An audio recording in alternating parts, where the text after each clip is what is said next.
2024-25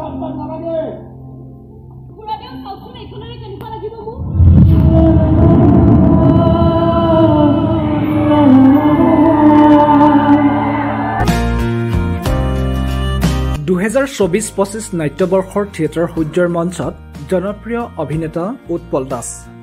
সূৰ্য থিয়েটাৰৰ 300 নাটকতে দৰ্শকৰ বিপুল সঁহাৰি পৰিলক্ষিত হৈছে। মঞ্চ আৰু কেমেৰা দুয়োটা মাধ্যমতে কাম কৰি সুখী অভিনেতা উৎপল দাস। কেমেৰাতকৈ মঞ্চত অভিনয় কৰিবলৈ বেছি ভাল বুলি উল্লেখ কৰে অভিনেতাজনে।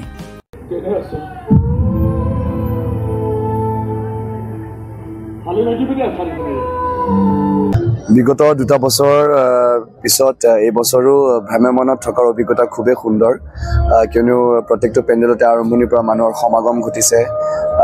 এইবাৰ অলপমান বেলেগ ধৰণৰ চৰিত্ৰ কৰাৰ সুযোগ পাইছোঁ, যিহেতু আমি থিয়েটাৰ সূৰ্য 3খন নাট মঞ্চস্থ কৰিছে। দৰ্শকৰ লগতো আমি সদায় ভাল ৰিভিউ এটাই পাওঁ, য'ত কিবা এটা ঠিক কৰা বা উচিত কৰাৰ প্ৰয়োজন অনুভৱ কৰে, তেওঁলোকে সেইখিনি পৰামৰ্শ দি যায়। গতিকে সেইখিনি পোৱাটো আমাৰ কাৰণে সৌভাগ্যৰ কথা।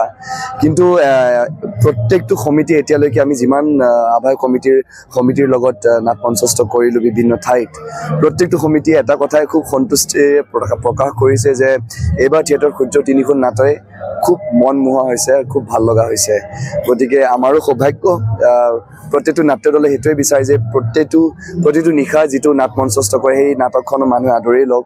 আৰু এই বছৰ থিয়েটাৰ সূৰ্যৰ ক্ষেত্ৰত সেয়া সফল হৈছে বুলি মই অনুভৱ কৰিব পাৰিছোঁ, বা জানি আপোনালোকক জনাবলৈ পাই বহুত সুখী অনুভৱ কৰিছোঁ। মোৰ কাৰণে অভিনয়টো ভাল লগা, যিকোনো মাধ্যমতে হওক, চেলুলয়ড কেমেৰাৰ সন্মুখত হওক, টেলিভিশ্যন হওক, মিউজিক ভিডিঅ'ৰ ক্ষেত্ৰত হওক, বা এতিয়া মঞ্চতে হওক।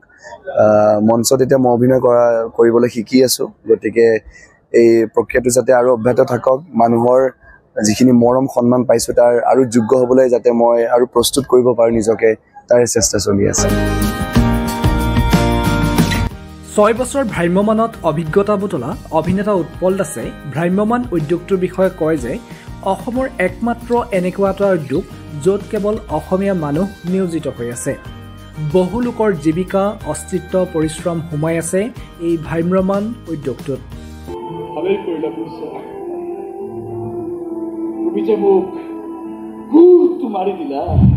কেমেৰাত মোৰ লগত মোৰ সহ অভিনেতা বা অভিনেত্ৰী নাথাকিব পাৰে, মই কেমেৰাটোৰ লগতে অভিনয় কৰিব লগা হ'ব পাৰে।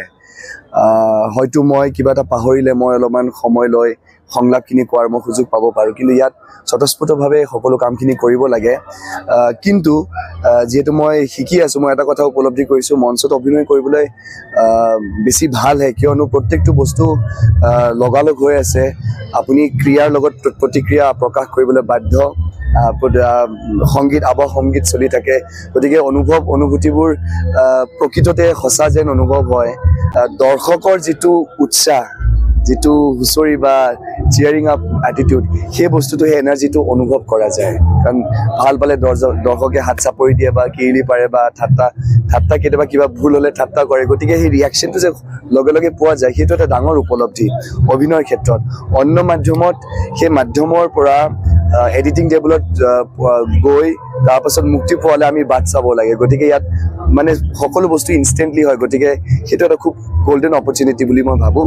প্ৰত্যেকজন অভিনেতা অভিনেত্ৰী, বিশেষকৈ অসমত থকা অভিনেতা অভিনেত্ৰীসকলে ভ্ৰাম্যমানত অভিজ্ঞতা লাভ কৰাটো খুবেই দৰকাৰী, খুবেই প্ৰয়োজনীয়। কাৰণ অসমৰ একমাত্ৰ এনেকুৱা ব্যৱস্থা বা উদ্যোগ য'ত কেৱল অসমীয়া মানুহ জড়িত হৈ আছে। বহুতো মানুহৰ জীৱিকা, অস্তিত্ব, পৰিশ্ৰম সোমাই আছে।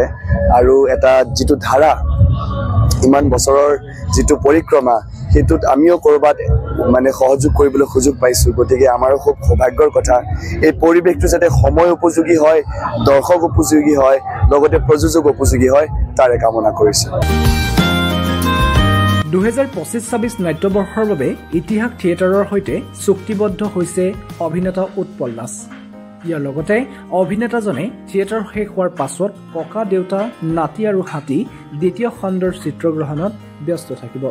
2024 বৰ্ষত প্ৰাইডিষ্ট এণ্টাৰটেইনমেণ্টৰ তৃতীয় প্ৰডাকশ্যন ককা দেউতা নাতি হাতী 2 ছবিখনৰ কামত আমি ব্যস্ত হৈছিলোঁ।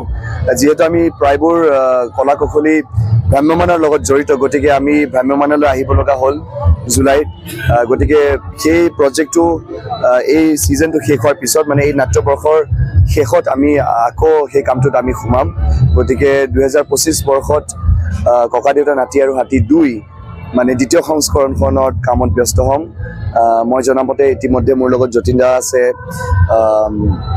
यशस्वी আছে কমল লোচন আছে আৰু বহুতো কলা কুশলী আছে এই মুহূৰ্তত অলপ ব্যস্ততাৰ কাৰণে মই নামবোৰ পাহৰিছোঁ কিন্তু খুব আশাবাদী এই প্ৰজেক্টটো খুব ভাল হ'ব বুলি আশা কৰিছোঁ আৰু তাৰ পৰৱৰ্তী সময়ত আকৌ জুলাইৰ পৰা ইতিহাস থিয়েটাৰৰ লগত মই চুক্তিবদ্ধ হৈছোঁ যিহেতু গতিকে 2025-26 নাট্যবৰ্ষত মই ইতিহাস থিয়েটাৰৰ লগত ব্যস্ত হ'বলৈ গৈ আছোঁ